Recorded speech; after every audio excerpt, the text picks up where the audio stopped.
And you're ready. They are well prepared. Question number 4. What are 3 student behaviors that you think the school district should have 0 tolerance for? What discipline should be taken? Well, I think the number 1 should be anything regarding public safety. Obviously, should be the highest priority, especially in light of the tragic incident in Oregon and a lot of others in recent memory. So I think that's obviously the thing that should have 0 tolerance.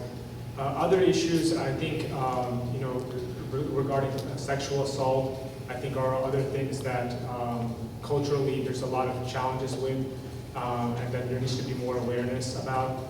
And I think anything that involves cheating and taking away the academic integrity of education, I think is another thing that is really important, that we create an environment that does not tolerate those kinds of issues.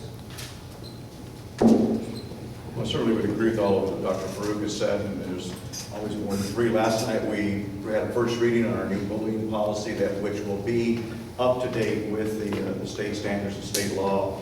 That bullying is against other students and, quite frankly, against teachers and staff at times. So that is not tolerable.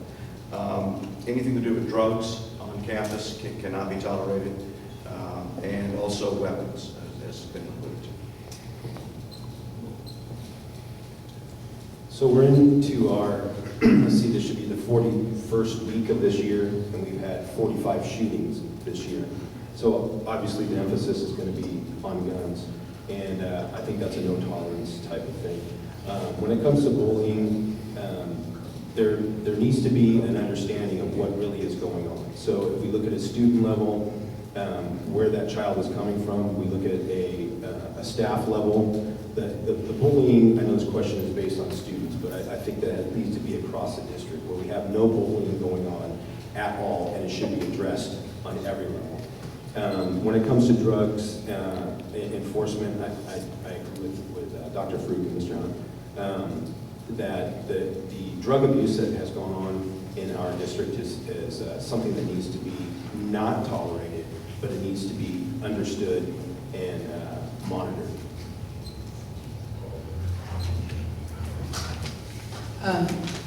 Drugs, weapons, and violence. Those are the 3 things that you just can't tolerate. So that's already been mentioned. So I think what I'd like to talk about is kind of turn it a little more positively and say, well, what can we do to combat that?